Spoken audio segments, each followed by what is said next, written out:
welcome to another episode of the Late Nights. We are in video form tonight because we're going to be reviewing the Western Conference Finals of the MLC, the Major League Commander, where I played against some amazing people. I played a deck called Selvala Brostorm, and joining me tonight, obviously, is going to be my awesome co-host, Deak and Scooooooots. How you guys doing tonight? Hello. Good. How are you? Doing good. Good. Our wonderful guest this evening is ASM. Oh my God, the brewer of Brostorm. What up? Hey, y'all. Hey, Yo, man. welcome. Yeah, man. Welcome. Thank you for joining us tonight. I appreciate it so much. So, Selvala Brostorm, tell us a little bit about the deck. Sure. I started brewing this deck together with Two Hand Touch in like 2016-ish. I think we were playing like on Cockatrice or something, and then we saw this someone else playing playing their own brew of Selvala. I don't remember. I think it was Red Revenge. We basically like reached out to him, and I think we got his list, and we started iterating from there. He was playing more, I think, like kind of like a big fatties list, so it's like kind of more of a mid range build. So we basically took that idea and we kind of tuned it to optimize the speed of it. And at that time, I think we were playing a lot against in the cEDH Discord. At that time, I think a lot of the decks were less disruptive, and we were more trying to optimize for speed. So that's how we got to like the super fast and consistent turn 3 Selvala Brostorm deck that or rather play style the deck is known for. Since then, pretty much been maintaining the list, making small tweaks every few set, pretty much every set that comes out, which is every few months or so. Now it's a lot faster. But more recently, I think the deck has taken a slightly different turn. Just the meta has gotten faster. Turbo Nos is very popular. The Selvala turn 3 is not always the fastest anymore. So the deck has taken a bit more of a slightly more mid-range approach, kind of like the list that Higher played in the MLC finals. So we were running stuff like Collector Oof, Manglehorn, Wandering Archaic, and these are very useful tools for slowing down faster decks, or honestly, even just giving you windows of opportunity to go off, because a lot of decks are packing interaction. This is cEDH, and these really help the deck's ability to go off. So just for the history there, what's the time frame there? Where, because the deck's been around for a hot second here, so like when did you start sort of iterating through and optimizing it? It was near the end of 2016. I don't know when the set came out. Was it Conspiracy or something like that? It was either Conspiracy 1 or 2. I don't remember which set it was. Sounds right around partner time, maybe? Yeah. I remember that I think the primer we put out on Tapped Out in like November 2016-ish. But I think we were iterating on it maybe like 1 to 2 months prior to that, and then I think we worked on the primer for like a couple weeks or something like that before we put it out on Tapped Out. Gotcha. Cool. But since then, obviously now the list is mostly being maintained on Moxfield. Yeah, and that's where I found it. So when the MLC started, one of the things that was a big feature was we drafted commander decks, and Selvala Brostorm was the first deck I ever played. Not even Brostorm, just Selvala, like big fatty creatures. I think that's the direction a lot of people take with the deck when they first see it. And so I wanted so bad to play this because I know the deck really, really well. And so I was able to draft it, and it performed wonderfully in the MLC. I was very, very happy with it. I ended the MLC with a 50% win rate on Selvala, which is wonderful, especially in this high level play. The biggest thing that I wanted to note was I had to make a couple changes just because we were trying to tune the meta, and ASM actually helped me with these changes. One of them was adding Wandering Archaic, because that card is bananas in a Nas heavy meta. Also, I needed proactive pieces because, and this is something that you mentioned earlier, was that we wanted to take the deck into a more of a mid-range plan, because trying to go first in this type of event usually meant that we were eating up interaction that left the quicker decks or the more stormy decks to go off uninterrupted. So we definitely wanted to take that mid-range plan. Awesome. Thank you, by the way, for making this deck so sick. Okay, so we're going to start this gameplay footage. Some things I should say before is I kept a hand of 5.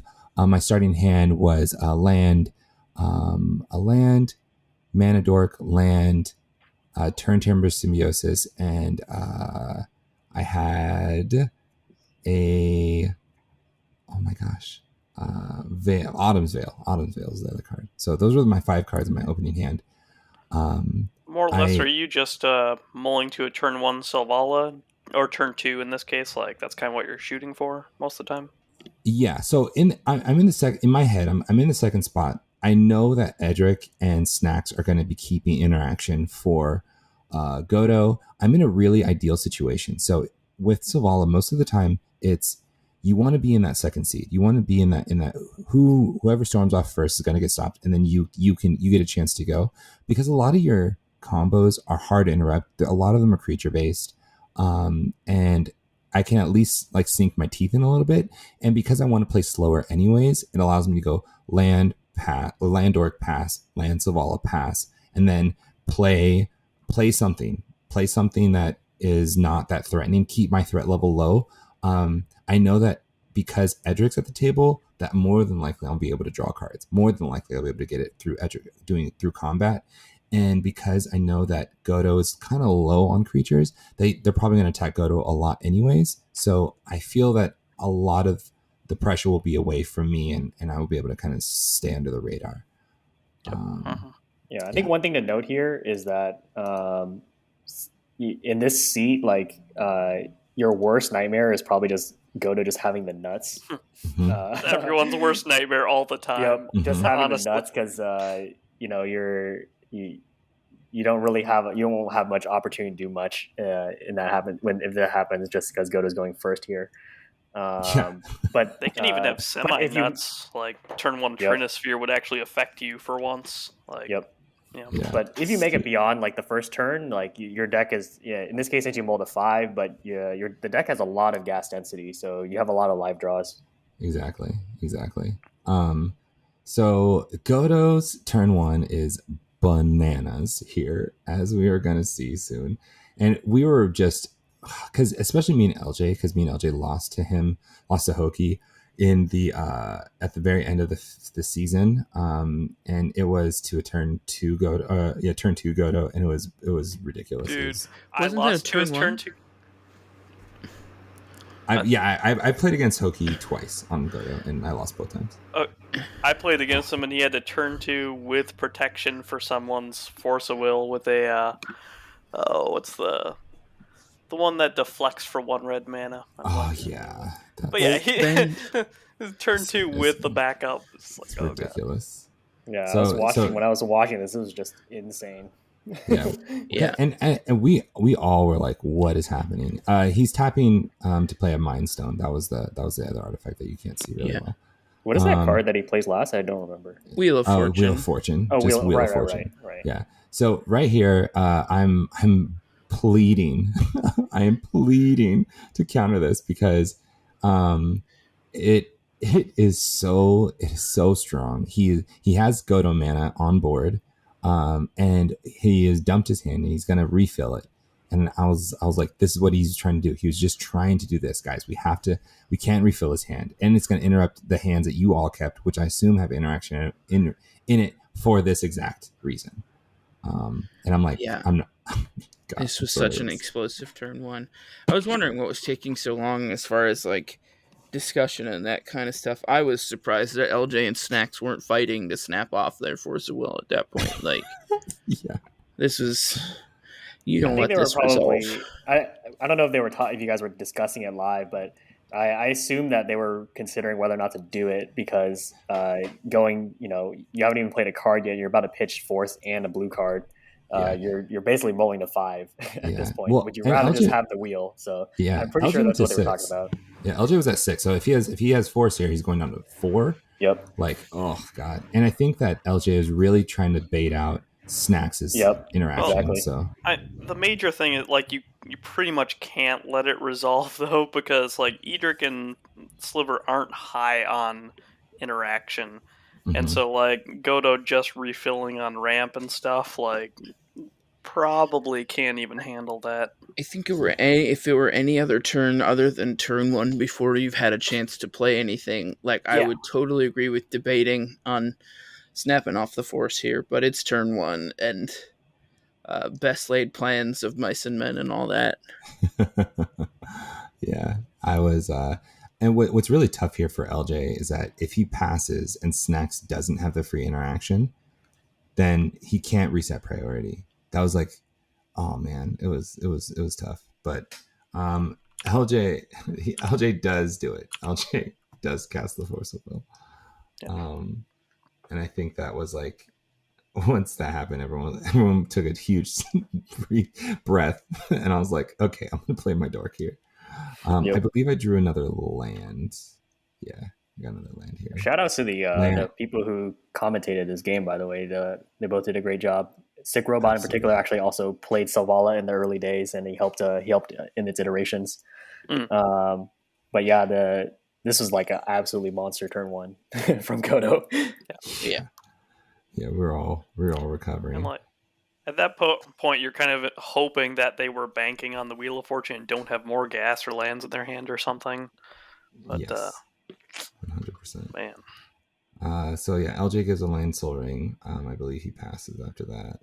Yeah, that's a strange start for LJ. Yeah. The reason why he only had 2 lands in hand, and the other land is Dryad Arbor. So he wants to do a turn 2 Ristic. I mean, even so, I don't think this is the pod for a turn 2 Ristic study personally. But I mean, LJ knows Edric much better than I do, so I'm sure he probably did the right thing here. Yeah, it just surprised me. So let's see. Yeah, so it was just the.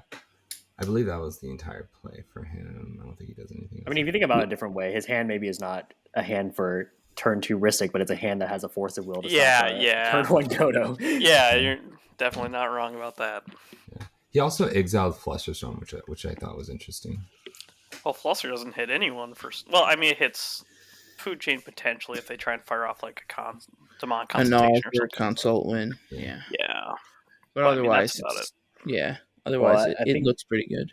I mean, I think given what we know about his hand, it sounds like it would have either been Ristic or Fluster, and I think most players would pick the Fluster. Yeah, for sure. Okay. Oh, so here's something on his turn that, and people may disagree with me on this, but it's probably my style. I wouldn't. This is where he plays the Basalt Monolith, I think, right? I think so. Yeah, this is where he plays the Basalt Monolith, and they make a big deal out of it being 10 mana. Right.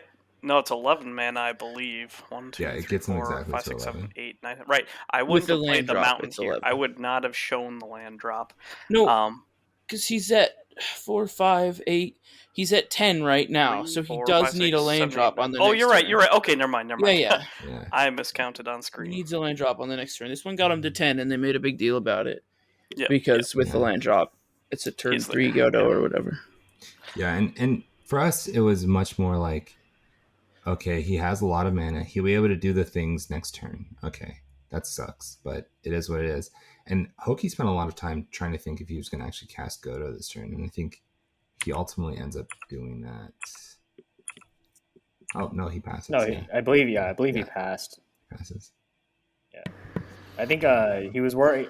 I guess he was probably worried about Godo getting killed before he could actually. First turn, yeah. I think he was probably more worried about Helm, like because of the 2 predominantly green decks going behind him. Yeah, he probably was worried about like eating a nature's claim or something. Even Manglehorn from Selvala, or yeah, I mean it's usually tough to just leave your combo out there in the wild, which I suppose is what Selvala does mostly. But honestly, I think Hoki just had some bad luck at this game. Like opening hand, pure gas, like absolutely great. But yeah, two forces is, I think, like a very, very wild thing for the MLC. At least in the games that I played, for there to be two pieces of interaction in two opening hands was just extremely wild. So, yes, nuts. Okay, so he lands the Ristic. Really relevant coming up in the next few turns. Snacks was playing super conservative, and they actually mentioned that this is kind of Snacks' style of play, where he'll like just take his time and not necessarily force anything until he's pretty confident that it's normal interaction. It's a little tough with first sliver because you don't have a value engine, so you're just banking on the card draw. Well, waiting for the moment, so to speak, and hopefully it happens. Yeah, you have to wait. You have to worry about like timing and sequencing a lot more playing sliver, I think. Yeah, it's kind of interesting that he played the Finhorn Elves with the breeding pool here instead of the Bayou. I kind of agree. Yeah. I would have fainted blue for sure. I don't remember if he had like something to do with that black mana, but he could be holding up. Yeah, there's a Vamp Tutor somewhere. Yeah, he has a Vamp Tutor. That makes more sense. It's turns from now, but I think he was not expecting everything to happen as it did. So I got brain farted here. He paid for the Ristic with the mana. Yeah, with the mana. Yeah, for him, I think the reason why he wasn't sure if he was going to pay for the Ristic is he's like, oh, am I going to Vamp Tutor? Because at this point he doesn't have he does have the ability because of what is about to happen, which is a very sick play. I'm really excited for it. I'm gonna skip forward. Okay, so it's an emergent zone, and I remember thinking like, damn, this could really suck. I think I don't believe Godo can actually win. There's no instant speed wins in Godo. It's just let you. It gives you a chance to flash Godo in at end step. Yeah. And basically split your mana over 2 turns. Yeah. Effectively. Yeah. It doesn't save you a ton, but it does a little bit.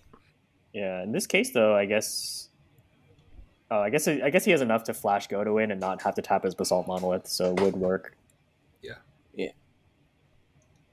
Yeah. So we're all just worried. We just keep being worried, and everybody's. And I'm trying to say I'm like I have 4 cards in hand. I'm not going to do anything. Like, live your best lives. Like, you guys can do whatever you want. I'm not gonna. I can't try winning here. That's a mistake. So have you drawn anything at this point? Where you kind of like just okay, I kind of have a game plan, or you still just kind of waiting to draw something good? I believe at this point, I think I drew a. I don't think I've drawn anything. Yeah, I think I just have. I think I'm really just land Autumn's Veil. I think I have 3 lands in Autumn's Veil right now. And so I'm just like I'm literally just and Turn Timber Symbiosis is the other card I have. No. At this point I had drawn oh my gosh, the green spell that gives her +4/+4, give an opponent Invigorate. Oh, yeah, Invigorate. Yeah, I had drawn Invigorate at this point. By the way, is that an altar of Selvala or is that a proxy? Shout out to Mr. Sad Robot, Mike from Playing with Power. It's an amazing altar that he made for me. I'm really excited. Yeah, so he fires off Godo. There's a Ristic trigger. He's like, nah, you can draw. And everybody's just like, oh god, he has 5 mana. Here we go. And I don't believe LJ has anything for it.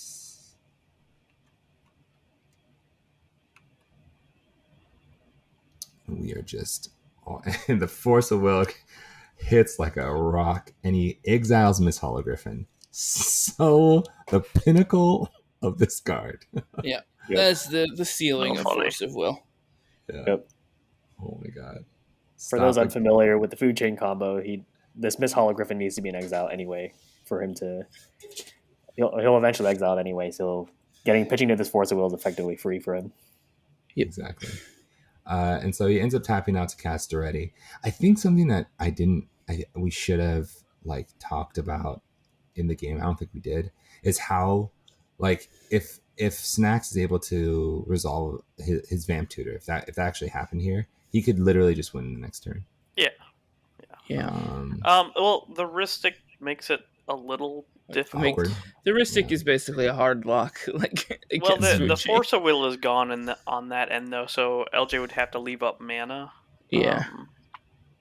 Yeah, But his if he did that- I don't remember what the card is called, but the one that he has on the board that gives his enchantments, makes his enchantments uncounterable. Destiny Spinner. Yeah, Destiny Spinner. So he's not worried about counter magic, but he's more worried about removal. So because the Fu Chain combo will let Edric draw their deck. like even like a Chain of Vapor, or I don't know Yep. if LJ's on Nature's Claim, probably.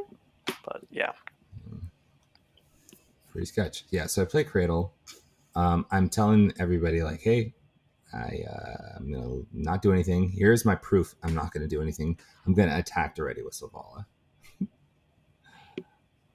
And everyone goes, oh, okay. He doesn't. honestly, I think everyone's just out of answers at this point anyway. So like, even if you had it here, you could have, Yeah. So I was like, all right, let me try to get you off this engine. And we do it. Yeah, I was a little disappointed no one swung in behind you, but Oh my god, I just noticed this. Your forests, the mixed art, snow borders, like eyes. You heathen. Ugh.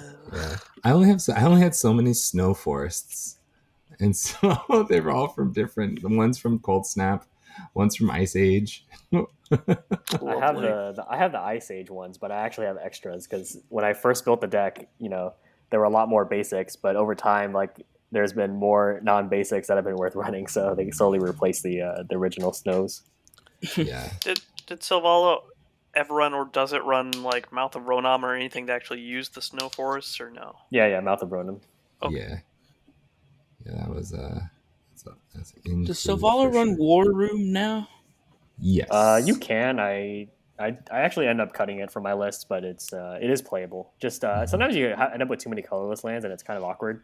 Yeah. So, War Room is pretty marginal. It's pretty slow. Yeah. It's just for if the game goes to a weird grind situation, probably. Yeah. The more high impact ones are like Cavern of Souls, Mouth of Ronom, and Homeward Path is very important for Gilded Drake games. Yeah. A really an important thing to note here. LJ does a green sensitive for 2, and I realized this in the game. I was like, if Collector Oof hits here, I'm pretty sure that I will win. I'm pretty sure. Yeah, you're not wrong. Basically. and so like I'm like really hyping up the Collector Oof. I'm like, hey man, like I think Collector Oof is the right choice here. Of course, like, let's make this happen, bud. And he ends up searching, and then I don't know if there's any other creature he could have gotten here that would have, like he could have gotten maybe he probably could have gone like Priest or something like Priest, that. yeah. I don't know, but or maybe even Sylvan Safekeeper if you wanted to protect his Edric. But I mean, it's hard to argue against Collector Oof here with the Goda has like a bajillion mana. And now there's a Fu Chain Sliver. So, but this is the best Collector Oof that you can cast in Selvala, the one that someone else casts. Exactly. Yeah. So good. Yeah. Force of Collector Oof, basically. Yeah. So Collector Oof hits. Snacks, I believe, just plays. Yeah, he doesn't do anything. He just thinks about his hand and passes the turn. So he didn't have the Vamp Tutor there, otherwise he would have gone for it. Must have just drawn it. Yeah, this was kind of a turning point in the game, it felt like. I wonder what's next. What else was in their hand? Okay, so I was really happy in this moment because at this point, Hockey only had, I think, 2 cards in hand. And so Duretti just is like awful. it's like, oh, like discard a card, draw a card. Like, oh god, feels bad. Yeah, it's pretty tough. I don't think he does. Yeah, he does anything. I think he just passes here. Yeah. I go to draw, and then I realize, oh, look at this invigorate. Okay, I'm gonna play another land because that's not, I'm not missing land drops here. Make your land drops. Yeah, and I think about it, and one thing that I've been really, really focused on is ensuring that I'm not misplaying cards like invigorate. I did that earlier in the season, where I cast invigorate when I didn't control a forest, so it wasn't free. I could, I could have paid for it. I understand that. Yeah. Yeah, that's like really important. A number of games I've had where like I have a submerge in hand, and I look around the whole table. I'm like, no one really? Come on. Yeah, the basics versus non-basics is surprisingly relevant in Selvala. If you end up with a bunch of colorless or non-basic lands, you can't do the invigorate for free. And the ranger effects you can't even use because they actually require you to return a forest to your hand. Yeah, very, very important. So I pay for the Ristic. Selvala gets huge. Everybody says, okay. Tap Selvala here and do something fairly terrifying, but also somewhat innocuous. Yeah. I was surprised that this resolved. So Turn Timber Symbiosis, I needed something on the battlefield. I figured I'd drawn, so like in my mind, okay, the deck runs 28 lands. I've already had 4 in my opening hand. The likeliness of this not having a relevant creature in it is low. I feel pretty strong about this. I feel like it's going to be okay. And I end up, of course, I have paid for the heuristic study. I really tried to pay my taxes here. It does end up resolving. I don't think LJ had the counterspell for it yet.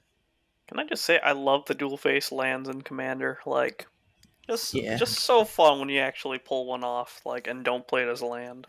Yes. Seagate Restoration happens enough, but yeah. I want to see Seagate Restoration resolve one time. I haven't seen it resolve. I've definitely resolved a couple Seagate Restorations. One in Yuriko and one in Kodama Sakashima. Nice. I think my Seagate Restoration has so far just been a self-lightning bolt in the land. Yeah. Yeah. So I get a Woodland Bellower here. Yeah, it's ridiculous. Yeah, this is probably the best hit you could actually get off of Turn Timber Symbiosis. Woodland Bellower is extremely good in, mono green, but Selvala as well. Like, there's so much utility you can grab at 3 CMC or less. On top of it being a 6/5 body that is either going to crash in or is just going to set you up for a combo turn. Yeah. So here I'm heavily debating getting Manglehorn. What was your target with the Manglehorn? If I would just target like Soul Ring, I think. Okay. Whose Soul Ring would you hit? I would hit Godo's Soul Ring. Yeah, because it only hits artifacts, so that's all I could really think about here. Yeah, in the booth they were thinking it was artifacts and enchantments, so they were like, "Oh, he could kill Ristic Study with it." Oh no, I'm leaving Ristic Study. Ristic Study stops a lot of things here. But yeah. So and then I was like, oh, maybe I don't know. Like, what else could I grab? Like, okay, I kept coming back to Manglehorn. It kept like. I had thought about like the grind plan, and like all it takes is to kill Collector Oof, and then that's it. And you had like no other gas in your hand at this point, right? Like, it's just Correct. the Manglehorn. Okay. Yeah, just the Manglehorn at this point. You could have E-Witness. Do you run E-Witness? I assume. I do run E-Witness. Yeah. Could have grabbed back the Turn Timber. Yeah, I had thought about getting the Turn Timber back with E-Wit, but then it's like I'm just fishing again. Like I don't think I need to be fishing. I think I need to be trying to propel myself forward in some way. And then I looked at the board. I was like, okay, well, if Godo only has Duretti and is unable to cast Godo, and Snacks has 2 creatures, well, maybe instead of Manglehorn, I grab Allosaurus Shepherd, and then I can pump Allosaurus Shepherd and Selvala and just start beating people in the face with the Woodland Bellower and the 2 creatures. Yeah. And then I thought about, so like that in my mind, I was really like, okay, this game's going to get a little bit more grindy. And I really like that. I was really convinced about Manglehorn, but it ultimately came down to Allosaur Shepherd, and Yeah. I was like, it also serves the purpose of having my green spells being uncounterable, which I really want, anyways. Especially with the Ristic study and Selvala being as stormy as she is.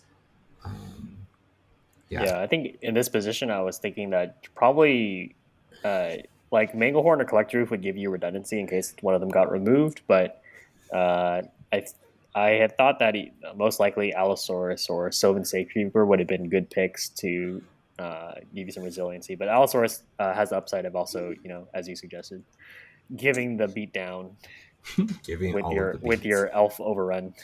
Yeah, with my elf overrun, exactly. I think they turn into dinosaurs too, right? Yeah, they Yeah, turn into dinosaurs. Yeah, so yeah, that was like for me. I was at this point, I was feeling really good because the game had been, man, Collector Roof really puts a presence on the board. It really does. And I knew that unless Godo literally got, I don't know, one of the 4 Yeah. removal By spells. the way, did you draw your card off Woodland Bellower off Selvala Trigger? No, Selvala was a 6/7. Selvala was already Oh, right, because 6/7. you Yeah. pumped it, right? Yeah, okay. Yeah, trust me, I was bummed about that too. I think Godo has more removal spells than that now too, especially with the Oppos out. Yeah, Godo's playing a lot of stuff now. They've got to be okay. at like around 10. Oh wow, okay, I underestimated. It worked out, but I still. Yeah, it's not just Braid and Bolt anymore. Yeah, that's what I was thinking. Thunderclap, Shatter Skull Smashing. Yeah. I don't know what else, but Shatter Skull Smashing is another double face card that's been pretty great in EDH. Yeah. It definitely works well. I play a lot of lower color decks that have red, and it's definitely like a very, very wide kind of answer in that deck, in those decks. So Yeah. So he ends up attacking Hockey with the Collector Oof, and then he doesn't really have anything else. Just an Arbor Elf, which feels okay. Feels okay. He does have the Forest Creature. that is true. Snacks goes to his turn. He rolls for Crypt, and I think just plays the land and passes. Yeah. Plays Lango. Yeah, I mean, he's just pretty stuck right now behind this Collector Roof. Mm-hmm. Yeah, he's 1 mana away from being able to cast First Sliver, but he needs a Rainbow Land. There's a discard, a draw, and I believe he plays a land. Yeah.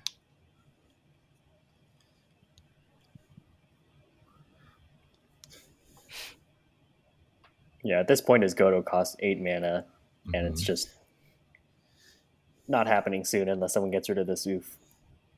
Yep. Now, at this point, has the table like announced how terrified they are of you? Because I would be. Yeah. We've let Selvala untap twice. We didn't die the first time. You have to die eventually. Yeah. Yeah. Well, I'm really trying to play as slow as I can. He says while slamming a Wandering the Wandering Archaic. Like again, so I had Wandering Archaic. I think. Oh no, I drew into Wandering Archaic in this turn. So in my mind, I'm like, okay, so I already have. Did you underpay here? Huh? Did you underpay here? No, I'll tap another mana. Okay. Yeah. Definitely needs 1 more mana. And then Hockey decides to Hockey decides to disconnect and ruin everything for a good solid 3 minutes. Yeah, we're just gonna skip forward and we're just talking about Wandering Archaic. Okay, Wandering Archaic, and then so here's the land. It got tapped now. Okay, we paid appropriate costs here, and everyone goes, huh? Well, that's a card. What's gonna happen now? And actually, nothing happens. I just move to attacks. I killed it already. Get the draw engine off the board, and I pass. Yeah, and for those who haven't played against Wandering Archaic before, this card is Ristic Study on steroids. So probably with the Ristic Study and a Wandering Archaic out, nobody's casting anything for. Yeah, everyone's quite scared of casting instants or sorceries at this point. Yep. Yeah, exactly. Yeah, really, really interesting space. At this point, I'm feeling wonderful. I'm starting to see lines that I can take if I just draw anything. I need a singular card. You just need one piece of gas here, really. One piece of gas. Literally. Well, Selvalla's already tapping for 6, which is great, but I need to be able to do a little bit more. I think in that last turn, something I could have done that could have been much better is I could have just pumped both Selvala and Allosaur Shepherd, and still have been able to cast Wandering Archaic. Wait, is that true? It wouldn't matter, right? Because if you tap Selvala for 6, then no, you'll I can't have tap Selvala for 6 here. Yeah, you're not. That's true. I wouldn't. Yeah, you don't have enough. One mana shy. Wait, no. You would, because you would tap Selvala for 6 mana off the Bellower.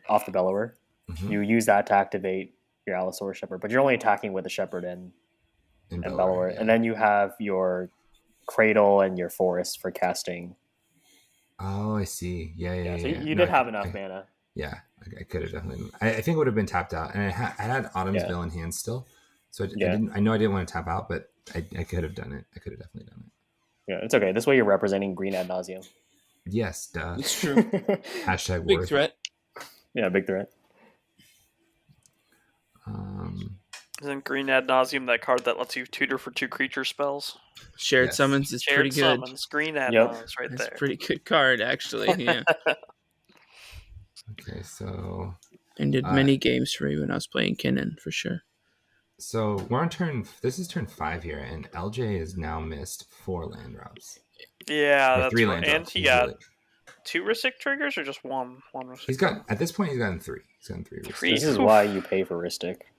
Yeah, 100%. And I think he would in this right now. He's thinking if he wants to cast Edric or not. He does have counter magic in hand, so he doesn't want to tap his only blue source. And such a crappy position, and then you draw a bajillion cards. Yeah. Mm-hmm. Yeah, that's bad. So did you have what you need to go off at this point? You're just kind of waiting for the window? Yeah. So at this point, I don't have a tutor yet. I need a tutor. I need something else. And that's do you rip the cord in? Yeah. Okay. Yeah. It's a hard top deck. Wow. Yeah. Yeah. The deck has a ton of tutors and draw spells though. Yeah, it was crazy. Let's see. In fact, there's so many that in order to add new cards, you got to cut some of them. Unfortunately, yeah, it's hard to pick which ones. They'll keep printing new green tutors, and so you'll just have to keep running them. The deck used to run Memory Jar just because there wasn't enough gas spells, but over time they've kept printing some spicy ones. Yeah, Return of the Wild Speaker, that's probably a big one. Yeah, that one. I think the recent ones have been that. Shared Summons. I think those are probably the two big. Rishkar's Expertise. Finale of Devastation. I think that's another big one. Yeah. So okay. So this is probably I think this is a pretty critical play. So he plays Hammer of Zon and taps out. So in my mind, okay, the red mana is gone. Okay, there's no removal for Oof. Otherwise, you would have just killed the Oof. Selvalla's probably safe from that. Snacks is completely untapped. He probably has counter magic, but again, I have Allosaur Shepherd and I have Wandering Archaic. Those two together on the field is ridiculous. And we are gonna have fun untapping. To be honest, my biggest concern for you was eating a Hull Breacher or an Oppo agent pretty much at any point. Because Hull Breacher legal in this event. 100%. So with Hull Breacher, I wasn't too worried at this point because I didn't have crazy gas yet. I didn't have enough to do anything, and so I thought I was just going to beat everyone down. And I was like, okay, well, I can start probably hitting. I probably need to start hitting Snacks because I don't think Hockey's coming back anytime soon. And I think LJ has counter magic for anything that tries to kill Oof. I think when you put down this Soul Gorger, I was like, oh, we're doing it. Oh yeah. Oh, Yeah. are we doing it here? Yeah. So at this point, I'm really excited because I'm like, okay, I'm. It's really hard to interact with me. You have to have specifically something that kills only Selvala, and if you do, that's fine. I will, in response, bounce. If you don't pay for the copy, I'm going to bounce my Woodland Bellower. I'm going to recast Woodland Bellower and start doing other Woodland Bellower shenanigans. So it was man, it was crazy. It's crazy. So here I just drew the Court of Calling, and I'm like, okay, how am I going to do this? What do I tap? I tap the Allosaurus Shepherd. No, I tap the Phyrexian Soul Gorger as Summoning Sickness. Okay, all right, let's. Man, it was a lot of thinking here. Did you make any sick wandering archaic deals in this game? No, there was no. I was arch enemy at this point. I know before you've done. I've done some pretty sick. If you kill this, I'm gonna bounce this hate piece. We're gonna lose. We're gonna all lose together. Yeah, I mean, I think at this point, like LJ has like no mana. Snacks is like the only one who really might cast something, and then and Godo is just kind of out of the game at the moment. So yeah. Did you mention that the Soul Gorger had summoning sickness, so it couldn't help you pay for Convoke? Because it can. No, I can't attack with it. That was. Okay. Yeah. I misheard you there. Yeah. That was the only reason why I was like, okay, so I can do this. Okay, I'm thinking about how much mana I have. I'm right there. I'm looking up the mana cost for Regal Force. Did you then realize it was a bajillion? It was a bajillion mana. With Court of Calling, I was like, oh my god, this is the most mana. Jeez. I mean, you're fine. You have some colorless guys who can tap for it, and you got Guy's Cradle. You have your Cradle live still at this point was the crazy part. Like, yeah. You've just produced 8 mana, and you have a Cradle live still for 5 more when you want Just in case. 6, actually, because there's your Selvala down with your lands. Yeah. It was pretty bananas. So this fires off. LJ is like, oh my god, what do I do? Anyone have a response here? Anybody? No? Okay. Was it panic from them that made every one of your actions on your turn like take forever? Because I don't think it was you. Yeah, no. Yeah. It was LJ was trying to figure out what can he do. Like, guys, I need to figure out, because he honestly was just trying to figure out like a game plan. How do I deal with this? How do I counter this? I can't counter anything. And I actually said this, like I said this to him. Like, do you have anything? Yes or no? Like, you're taking a long time to think about each play. Yeah. They're the same plays. So like, if you can counter it, do it. And he's like, no, I can't do anything. And snacks and Hockey don't have anything in hand. So LJ is like literally trying to carry the team on his back. Court of Calling takes a long time to resolve. I'm telling him like, hey bud, yes or no? And he finds yes or no. Okay, it resolves. I'm like, all right, great. Regal Force, help me out, baby, please. In the booth, they're like, oh, what does he get here? And I'm like, I'm like, Regal Force, what? What other card is he getting for 7? And then they're like, oh, he could get something for less than 7, but there's really no hits for 6 left in the deck. And I was like, it's Regal Force, what? Like, ASM, is there a different card you would get here? No, I think Regal Force is the only real option. See, the only other thing you would even consider is like Ashea, but that's only if you already had like another piece in hand. Yeah. So if you had a Ranger in hand, then it would make sense to grab Ashea. But I mean, at this point, like, assuming you had nothing else in hand, then Regal Force is the natural choice here. Mm-hmm. So this is the real spooky Hull Breacher moment, though. yeah, that was a real spooky one for sure. Yeah, I will know that there is a line that you can do with Court of Calling with Ewit, where you can basically just grab the whole Sabertooth combo by looping Ewit, get back Court of Calling, then get your Sabertooth, then bounce Ewit, and then then go off for infinite. But you need a lot of mana, and you didn't have enough. I don't believe you had enough for that. No, I don't have enough for that. I think you need like 20 mana or something. Yeah, that's it. I remember that line. Yeah, it's like Court for 7. Okay, so this was crazy. This is a Rich Card's expertise. Yeah, this was bonkers. Oh my god! And Rich Card's expertise here was great. Oh my gosh! So I had already drawn. So Temur Sabertooth. At this point, I had drawn Temur Sabertooth, which I was like, thank the Lord. I needed this so bad. Oh my god. Yeah, and I'm thinking, okay, great. Rishkar's expertise gets fired off. LJ does a lot of thinking. He still can't do anything. It resolves. And from here, the one reason why I like Rishkar's expertise so much, and I'm so grateful it's in the deck, is to be able to cast something for free. Yeah. Yeah, and in this case, it's an Eldritch Evolution. Yeah, it's kind of like a Tezzeret. It's like it's kind of fat, but you're sort of getting your mana back by putting that thing directly into play. Mm-hmm. Yeah. It's like, what are you gonna do about this? So Eldritch Evolution fires off. I lose my bird. I believe from here I get a. We deliberate for like 10 minutes at the table, and then you search your library for like 8 seconds. Yeah. It's like, okay, guys, let's okay, let me search. And I thought about Scurb Ranger. Yeah. So I thought about Scurb Ranger because I was like, oh, protection from blue, and then I was like, wait, like it might, that one extra mana might literally be one too much.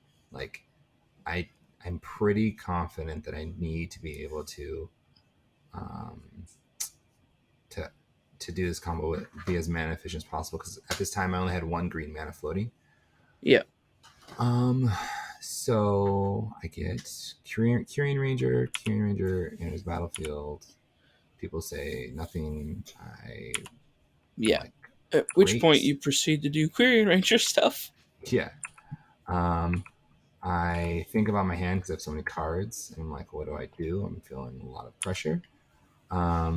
I end up bouncing a land to untap Selvala, and I retap Selvala for 8 mana. I cast Temur Sabertooth, and everyone goes, oh, but... okay, we're dead now. Okay. It's not infinite mana yet. It's just a lot of mana. Yeah. We're getting there.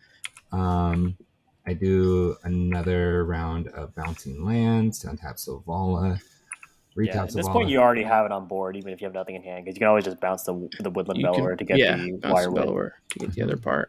Yeah. I keep going. I cast Phyrexian Dreadnought.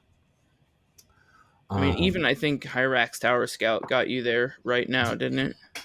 Hyrax Tower Scout gets you there as well. Yeah. I, unfortunately, am lame and don't know the line well enough to know how much mana I needed exactly.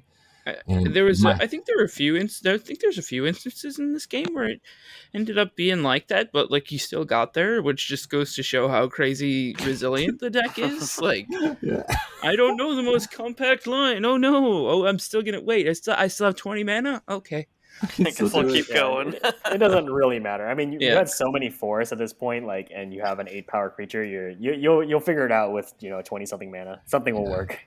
I love how long they deliberate over the Dreadnought here. Oh my gosh. Yeah, so the Dreadnought... Is this the Vamp Tutor right here? Yeah, this is the infamous Vamp Tutor. Okay. So the funny thing about the Dreadnought is that it's not a green creature, it's not a green spell, so we can counter it, guys. We can counter this. Should we? Should we counter it? This is literally like 1 mana eat every piece of interaction left at the table, which is like a pretty good rate to me. Yes, absolutely. Fantastic. So were you thinking anything in particular by playing this Dreadnought, or were you just because it doesn't even matter at this point? Yeah, well, in my mind, I was like, oh, it's 12 mana. I can tap Selvala for 12. It makes the lines that I want to play easier. That was it. And then it also led to this weird interaction. So LJ really wants to counter stuff. He's like, I have counter magic in hand. I want to counter stuff. He has a Noxious Revival in hand. He wants to Noxious Revival in response to the Vamp Tutor. I ask, do you pay for the Wandering Archaic trigger? And he goes, no. And I'm like, oh, that's cool. So what I'm going to do is, because it was literally at this point that I was like, oh, Hull Breacher is a card. That is definitely a card. Okay. Let's put your... I think I skipped over it. He casts a Veil of Summer.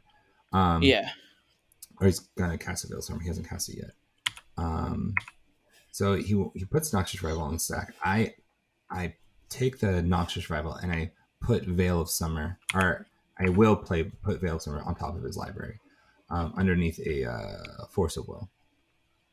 And I do this because I don't want him. I want to know what he's going to draw next. Yeah. Yeah, that is pretty slick because you are holding the Great Equalizer at this point. Mm-hmm. Yeah. I love how well you sandbagged it, by the way. You waited and you waited. Yeah. Oh, yeah. Yeah, so he does a Veil of Summer. There you go. So he does a Veil of Summer. And then I thought this was actually a really cool play. Wait, didn't you get a Veil Summer there? Yeah. No, he pays. No, he pays. He paid. Oh, sure. Yeah. Yeah. He pays for it. So, and then Noxious, and then I asked, okay, do you want to do anything with the Noxious? And he goes, no, I can't pay for it. You got it. And I'm like, all right, great. Let's put the Veil of Summer back on top of your library. He goes, okay, that's fine. And then he puts his Force of Will on top of his library. Yep. Which is cool. And then he goes... The Heuristic Study on the stack. He'll draw his Force. Yep. And then Vamp Tutor will resolve. Vamp Tutor, and then he just gets Fuchi in here because he just wins on his turn. Yeah. Okay, the Vamp Tutor resolves. He puts the Force in, and then I'm like, hey, this turn 1 Veil Summer. I have this. Yeah, I have this. Oh. And everyone goes, God damn it. Yeah, I'm sure. I was imagining LJ's reaction in real time here. I was like, yeah. Oh, he's probably steaming. Yeah. And what's funny about this is that now there is no interaction that LJ can have in his deck that can interact with me. Yeah. Mm-hmm. Yeah, I mean, but to be honest, it doesn't even matter anyway. It doesn't. Yeah. No, it didn't matter at all. Even if they counter this, like they're done on board. They just. However, even if they have Hull Breacher, it doesn't even matter because you can do this stuff with Woodland Bellower. Yeah. You did have a real fun line with the Phyrexian Dreadnought here, though, that you. Yeah. I was surprised you let it go to your grave because after you tap for 12, you Teamer Sabertooth it back to your hand in response to the trigger. Yeah, that's definitely what I could have done. Yeah. And so I think you were just flexing at this point. I mean, even without infinite mana, like you could recast it a bunch of times and draw a bunch of cards, but. Yeah. So at this point, I'm like, all right, guys. So I'm keeping track of my mana using my phone because it's too much mana. You know, in the booth, they were like, is that a real Phyrexian Dreadnought? So I got to ask, is it a real Phyrexian Dreadnought? Yeah. Yeah, that was the big flex. I will slap this reserve list card on the table that I don't need to win. Yeah. So then I play the Hyrule Sour Scout. I think about how much mana it takes to do the loop. I'm like, okay, this is infinite mana here, and you realize it's 3 less than you produce every time you tap Selvala. Yes, I was like 7 less actually. Yeah. And then I was like, oh, I'll play Garuk to draw more cards, and I was like, wait, I don't need to do that because I have infinite mana, and then I can just bounce the Regal Force to my hand, recast it, just draw my deck. Okay, cool. And then I just play it anyways because I have infinite mana, and keep drawing, and I'm looking for and then I was like, okay, I don't need to draw. I can just bounce a Woodland Bellower to get Eternal Witness back to my hand. I played Eternal Witness, and then I'm like, all right, here's a Beast Within. I'm a Beast Within everyone's stuff. And everyone goes, oh no. And I'm like, yeah, it sucks. I'm sorry, guys. This is a terrible way to go. And if you're not familiar with Selvala, Beast Within and Eternal Witness and Teamer Sabertooth, once you have infinite mana, allows you to destroy everyone's permanents. And then you have a card in the deck named Kogla, which allows you to fight all of those 3/3 beasts, so no one has any permanents. And then with the infinite mana, we can cast a Finale of Devastation for infinite and gives all my creatures haste plus X, where X is the amount of mana we put into it. In this case, it would be 14 trillion. And we go to attacks, and everyone scoops it up. I love the hard flex of not just casting all the creatures in your deck and then doing Finale, but also the 3 creatures that could block had to die to Kogla. Beast Within loops. Like, you couldn't just cast some more creatures. You were like, no. This is the destruction of all that you are. If you have Kogla in your deck, you play the Kogla. You play the Kogla. Yeah. I know. Yeah. Yeah, I mean, they're like, he's like, you didn't really lose any of your win cons, so you could have gone for any of them, really. You could do Beast Within loops, you could go with Finale, or you could even just go for Relic Golem. Yeah. Any of those would have worked. You were super set what's up. Relic Golem? Yeah.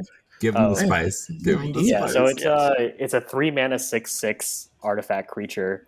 So it's a good rate for Selvala combos, but it also happens to have an ability that says 2 and tap, and then you can mill, I think, 2 cards or something like that my god. from an opponent's deck. Sure. Oh So no! you mainly use this win con if you're post combat from like a Carpet of Flowers or something like that. Finale to give him haste. Yeah, you finale to give him Oh haste, my 'cause you- god! And then you you you would just do mill the everyone. saber-tooth loop to untap him. Yep, and you just mill everyone. I love it. You don't need Sabertooth untap. You just do it with like Wirewood. The Yeah, stuff sure. you know you that can you do saw it with tap, that one, but I just thought the Hyrax Tower Scout Saber-tooth thing was already in play, so... yeah, any of those or Staff of Domination, Humble Mantle, all of it works. Just wonderful. It's so good. It's such a wacky deck. And I love it so much. I love watching it. I haven't played it yet, so I think it's going to go in my next make playing cards order. Nice. Ooh, yes, Scotty, do it. Oh, since we have ASM, you and higher, Selvala Bros, what do you make of Merwin players? What's your thoughts? That's a really good question. I have nothing against them. Diplomatic. It's actually a pretty similar deck. I think the one I haven't seen the recent Merwin list, so I'm not sure what the changes have been. But I remember when the card first came out, and people were brewing. I think it's very similar, but they lean more towards like the elf ball, and they run a lot more pump because Merwin specifically needs Merwin's power to be higher, not any creature on the board. So you end up running more pump. And elf they ball claim also to be slightly faster. They just seem worse though. Like I'm sure it's a fine deck, but like it doesn't draw a card when you flicker a big thing. So I don't. Yeah, that is actually a nice feature. So while it lets you like just do flicker things to draw your deck. But I think actually with the Shea coming out, it honestly doesn't matter as much because a lot of lines you can take with the Shea just end up you going Woodland Bellower to grab some outlet. Yeah, that's fair. It doesn't really matter that much anymore. Yeah. But I think like Dreadnought is so good in this deck, and that only works with Selvala. So. I don't know. They're both fine decks. I have nothing against Merwin. There's very diplomatic. Good answer. Yeah, I think Marwin does a much different thing. One thing that so Marwin's really dependent on the commander. Selvala is too. But if you were to steal it, if you were to steal a Selvala, you can still win through other creatures that produce a lot of green mana, and still draw cards. Because Selvala's ability is global. And so I've had that exact situation where I was like, oh, okay, I had a priest that tapped for, 6 mana because there's a bunch of elves, and I could still do the Umbral Mantle things, which was great and then I was able to develop a board state with, my own Temur Sabertooth and Phyrex and Dreadnought, and just be able to draw my deck through those means. I think that explosivity is really great. I think Marwin is much more linear in what it wants to do because it doesn't require you to pump Marwin. You just play more elves and she'll get big over time, which I think is really, really good. Yeah. I mean, on the flip side, though, if you kill her, then start over. Start over. And that sucks. But I will say one thing that's really nice about Marwin is that the cost is green and 2 colorless. The fact that Selvala is 1 and 2 green is super annoying sometimes. Yeah, that is legit. Marwin, you can get away with turn 1 a lot of the time. Selvala needs 2 colored mana sources turn 1. I bet you anything that's where their quote-unquote extra speed is coming from is just that mana cost faster. Yeah. To be honest, I don't think the extra speed matters that much because at the end of the day you're not faster than people's interaction, so and neither decks are very good at protecting themselves, so you usually need to try to find a good window to go off. Higher did just fine, just have an Autumn's Veil. Just one Autumn's Veil. Yeah. Hey, I have a question for the Selvala Wizards. If I'm a newer player and my first deck is going to be one that like I can afford, right? Because I think that's a mentality that a lot of people have. Would you suggest to them to play Selvala over something like Yisan? And if so, why? I think Yisan's pretty cheap too. I think both are good choices for people's first decks. They have very different play styles, so I think that's actually really good, like a good thing. So if you tend towards the more controlling side, Yisan is a very affordable budget deck. To be honest, I'm not sure how affordable it is today. I think some of the key cards have gotten really expensive. Yeah, I think it in, used the to be last year. affordable. Yeah, but it's still cheaper than other cEDH decks. Yeah. I know it was probably like the key tutorable interaction piece you need is probably like Collector Roof, and that's like it's not that bad. No, that's a few bucks. back when Yeah. Cradles only cost $280. Eson was like $1,300, I think. So like Yeah. buy the whole deck, but Because I've been maintaining $100 ESON, and the things that really spiked were the tours like Finale jumped from like $6 at some point. Finale's like whatever it's at now. $22 or something right Yeah, now. Eldritch Evolution's up, Green Suns is up. Like at some point they were all hovering around $6. I will say though that the Selvala Discord, shout out, we have a Discord server for Selvala players. I think people have been very helpful with people coming in and if they have a certain target budget. It's almost like a challenge for us to try to figure out how to actually build a Selvala deck within people's target budget, because the deck actually works surprisingly well under different budget ranges, because a lot of the cards in the deck are not like good cards in most decks. Like you run a lot of pump that's for the budget builds anyway. You run a lot of pump, and those are pretty cheap. So the deck is like, it's kind of like a challenge of, can I make a functional Selvala deck under this budget? Yeah. Yep. Also, the list that I played and the list that's currently on the database is not on any fetch lands. Yeah, that's big. The deck really doesn't care about fetch lands. You can run them if you want to, but there's not, unless you're running like Top or Scroll Rack or something like that, there's not really much advantage for them. The list currently opts not to run them, just so you don't have to worry about Opposition Agent or Root Maze sometimes. I think it is like a deck that just does not care about the shuffle effect, and that is so cool in a monocolored deck. Yeah. And we need fewer people to stop saying that deck thinning is a thing. Yeah, deck thinning is not real. It is. It's the most marginal possible thing. Like, yeah.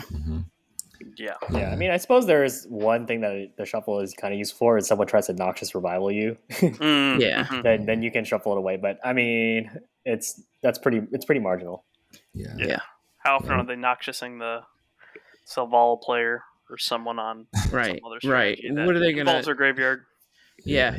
Here, let me put this Turn Timber Symbiosis back on the top of your deck when you had 25 mana. Oh no! Oh no! Yeah, there's a lot of deck theory, and I think for at least for like a new player who's coming into Selvala is a great deck to like learn Magic on. It has the Storm mechanics, which is great, but it's in green, which is a relatively straightforward color. You're not really worried about like control or interaction pieces like that. It's just you're gonna learn how to tap your mana. You're gonna learn how to create mana, and it's the deck that I learned how to play EDH on, and I think it helped me like understand more complex lines, reminding you that at the time when I started, let's see, the main win con was we were on memory jar loops. I think that's what we were on. I think there were a few. So I think it was like Crossroads as like for a haste combat win con, and then you had memory jar loops as a backup. Basically, like memory jar and scroll rack, if you have the ability to draw your deck, basically lets you exile everyone else's decks and then kill them by drawing out. Not Seer, because I remember that being a mono green thing. No. It's actually very hard to cast Thought Not Seer in Selvala. You don't have. Oh, that's true. It's hard to cast it infinite. Yeah, because you actually have to have a colorless. Selvala makes colored mana only. Yeah. What was the green spell that allowed you to bounce or put a non-creature permanent on top of someone's library? Primal Command. That was one. Primal Command. Yeah. All of these are still viable, by the way, except for Memory Jar. I would not recommend that one. It's too dangerous. But we were desperate for gas back in the day. Primal Command is definitely viable to run. I personally don't like it because it's pretty expensive and it's a sorcery. If it was an instant, I'd probably be down. But it's a viable choice. Some people like having the backup loop based win con. So what do? You loop it to put everyone's permanents on top of their deck, or? Yeah, you just do. So you can use Kogla to fight all the creatures, and you can put and you can use Primal Command to put all the non-creature permanents into their deck. That way you just sort of empty the board. in case your Beast Within is exiled or something. Mm-hmm. I have kind of a question. How beneficial was the printing of Kogla to Selvala versus like Fight Stag, Somberwald Stag? I actually don't think it's like super important. I think it was more important when before Ashea was printed because Kogla was give you a secondary like Sabretooth WinCon with Oh. Hyrax Tower Scout. Yep. So if Sabretooth got exiled, the deck was it was harder to win with. You could still win just fine because like the deck would basically go by drawing into Staff of Domination or Umbral Mantle. Oh, sure. But you don't have a way to tutor into a WinCon basically. But now you can when Kogla came out, then you could do if Sabretooth got exiled, you could tutor for Kogla. But now that Ashea exists, I would say Kogla sort of is worse than Ashea, but it's still a useful card, and I wouldn't fault anyone for running it. It's pretty Cool. powerful. Mm-hmm. Yeah, 100%. Yeah, and I think that there's a lot of room. Like if you're playing, if you're looking to play in Selvala, there's a lot of different cards that you could run that are really cheap, that are very, very viable. I myself have been testing out a more stacksy version of Selvala, which I think is pretty cheap. Like a lot of the stacks pieces that I'm running are relatively inexpensive. And I think it's just like the ability to kind of do whatever you want as long as you have Selvala, some big beefy things. you can really do whatever you want. Yeah, I think people get the impression that Selvala is very linear and like a lot of the card slots are locked, but the deck's actually pretty flexible. Even like among the locked card slot, there's actually a lot of choices between them. So like in the gas slots, you can obviously range in the amount that you choose to run, but also the types. Like we have enough gas choices that you can choose between whether you like to lean more towards card draw or a little bit more tutor heavy. And for the interaction pieces, there's you have a lot of choices between proactive and reactive interaction. So proactive ones being things like Collector Oof or things like Lightning Greaves and stuff like that. Reactive ones being things like instants that give you hexproof. So there's cool. Yeah, the deck actually has a lot of flex slots. 100%. Yeah, I'm just glad we're not on shared summons anymore. Or is it shared summons? No, it's what's the name of it? It's a sorcery, 2 green X. Search for Weird X Harvest. Weird Harvest. Weird Oh, Actually, gosh. the card is really good though. It just It's a good card. it is dangerous. Honestly, I think it's a little bit